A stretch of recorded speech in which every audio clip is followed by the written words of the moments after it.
আসসালামু আলাইকুম। সুপ্রিয় শিক্ষার্থী বন্ধুরা যে যেখানে আছেন সবাইকে আমি এসালাম জানাচ্ছি অনেক অনেক প্রীতি ও শুভেচ্ছা। বিদ্যাবাড়ির পক্ষ থেকে আজকের আপনাদের জন্য এমন কিছু প্রশ্নের সমাধান হবে যেটা বাজারে প্রচলিত নোট, গাইড বা অন্যান্য জায়গায় অনেক ভুল তথ্য বিভ্রান্তিকর থাকে। আমরা সেগুলো নিয়ে সমাধান করব। এনএসএ পরীক্ষায় বিভিন্ন সময় যে প্রশ্নগুলো এসেছে সেটা খুবই জটিল এবং এক্সক্লুসিভ কিছু প্রশ্ন, সেটা নিয়ে সাজানো হয়েছে। আজকের আয়োজন একটু আমরা দেখি। জাতীয় নিরাপত্তা গোয়েন্দা সংস্থা এনএসআই ফিল্ড স্টাফ, এটা 2023 সালে প্রশ্নটা এসেছিল। সেটা কি দেখো, শেষের কবিতা রবীন্দ্রনাথ ঠাকুর রচিত কি? গল্প, নাটক, উপন্যাস, কবিতা? আমি একবারে রবীন্দ্রনাথের উপন্যাসগুলো বলি তাহলে বোঝাবে। শেষ লেখা হলো রবীন্দ্রনাথের কাব্যগ্রন্থ। অবশ্য রবীন্দ্রনাথের মৃত্যুর শয্যায় লেখা কবিতাগুলো তার শেষ লেখা কাব্যগ্রন্থে অন্তর্গত হয়, কিন্তু শেষের কবিতা রবীন্দ্রনাথ ঠাকুরের কাব্য নয়। তাহলে কি? আমি রবীন্দ্রনাথের উপন্যাসগুলোর নামগুলো বলি, দেখি যদি তার মধ্যে থাকে তাহলে উত্তর ঠিক হবে। রবীন্দ্রনাথ ঠাকুর মোট 119টি গল্প লিখেছিলেন, ছোট গল্প। রবীন্দ্রনাথ ঠাকুর নাটকের সংখ্যা অজস্র। কবিতা, হ্যাঁ সেটা তো 56টা কাব্যগ্রন্থে কী পরিমাণ কবিতা থাকতে পারে। উপন্যাস দেখি 13টি উপন্যাসগুলোর মধ্যে শেষের কবিতা আছে কিনা। উপন্যাসগুলো একটু দেখো। করুণা ও মালঞ্চ দিদি, করুণা ও মালঞ্চ দিদি নৌকাডুবি বইয়ের 4 অধ্যায় শেষের কবিতার গোড়া থেকে ঘরে বাইরে পর্যন্ত পড়ে শেষ করলো। এদিকে রাজস্ব চতুরঙ্গ 2 বোন বউ ঠকুনিহাটে যোগাযোগ ও চোখের বালি সিনেমা দেখলো। করুণা ও মালঞ্চ দিদি নৌকাডুবি বইয়ের 4 অধ্যায় শেষের কবিতা গোড়া থেকে ঘরে বাইরে পর্যন্ত পড়ে শেষ করলো। এদিকে রাজস্ব চতুরঙ্গ 2 বোন বউ ঠকুনিহাটে যোগাযোগ ও চোখের বালি সিনেমা দেখলো। ঠিক আছে, তাহলে শেষের কবিতা কি বলতো? শেষের কবিতা হলো উপন্যাস। শেষের কবিতা কি বলতো? উপন্যাস। তাহলে আমি এটা বুঝাইতে পারছি শেষের কবিতা। এবার আসো, কাঁদো নদী কাঁদো উপন্যাসী লেখককে? হুমায়ুন আহমেদ। হুমায়ুন আহমেদের অজস্র উপন্যাস রয়েছে। নন্দিত নরকে থেকে আরম্ভ করে একেবারে দেয়াল পর্যন্ত। নন্দিত নরক 1972, দেয়াল 2013 সালে, 2012 সালে প্রকাশিত হয়। অজস্র। আচ্ছা, সৈয়দ অলিউল্লাহর উপন্যাসগুলো আমি একটু বলি, দেখি এর মধ্যে যদি থাকে তাহলে তার বাকিগুলো নিয়ে ঝামেলা নেই। সৈয়দ অলিউল্লাহর উপন্যাস হলো চাঁদের অমাবস্যায় লাল শালু গায়ে জড়িয়ে নদী কাঁদে। চাঁদের অমাবস্যায় লাল শালু গায়ে জড়িয়ে নদী কাঁদে। তাহলে কি কি? চাঁদের অমাবস্যা, লাল শালু কাঁদো নদী কাঁদো। চাঁদের অমাবস্যা, লাল শালু কাঁদো নদী কাঁদো। এটা হলো সৈয়দ অলিউল্লাহর উপন্যাস।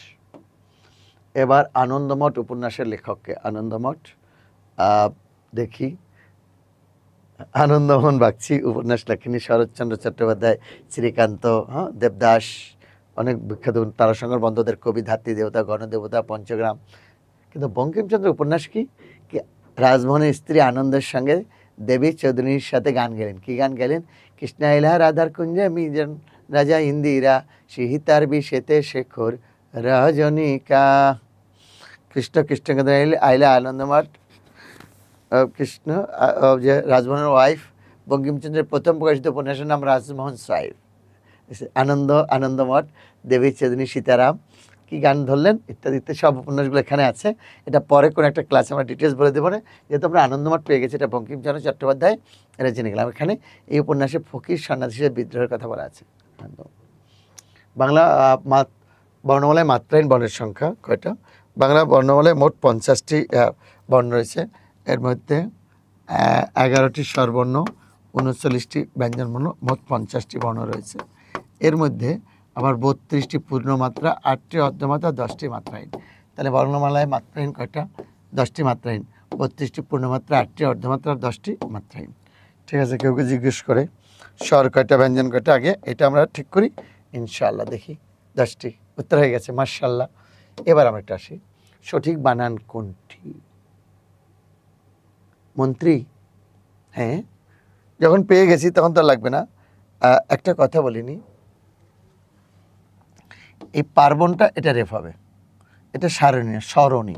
বিজয় সরণী, রোকেয়া সরণী, ঠিক আছে, বা সারণী হতে পারে, মূর্ধন্য হবে। কার্য বানানে জফলাটা হবে না। আর মন্ত্রী দীর্ঘিকার।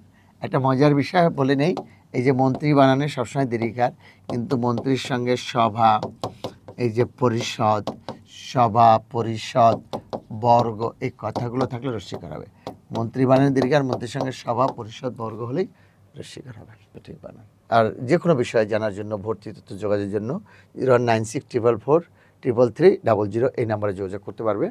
এর বাইরেও তোমরা আমাদের যে বিস্তারিত জানতে আমাদের যে ওয়েবসাইট www.বিদ্যাবাড়ি.com, এখানে তোমরা নক দিতে পারবে। তোমরা আমাদের ফেসবুক যেটা .com বিদ্যাবাড়ি, আবার আমাদের ইউটিউব চ্যানেল .com @বিদ্যাবাড়ি, এখানে তোমরা করতে পারবে। তো আজকে এই পর্যন্ত থাকবে। আমাদের সঙ্গে থাকার জন্য অনেক অনেক ধন্যবাদ এবং কৃতজ্ঞতা। আবারও দেখা হবে কোনো না কোনো ক্লাসে তোমাদের সঙ্গে। লাইক, কমেন্ট এবং শেয়ার দিয়ে আমাদের সঙ্গে যুক্ত থাকো। আল্লাহ হাফেজ। ধন্যবাদ সবাইকে।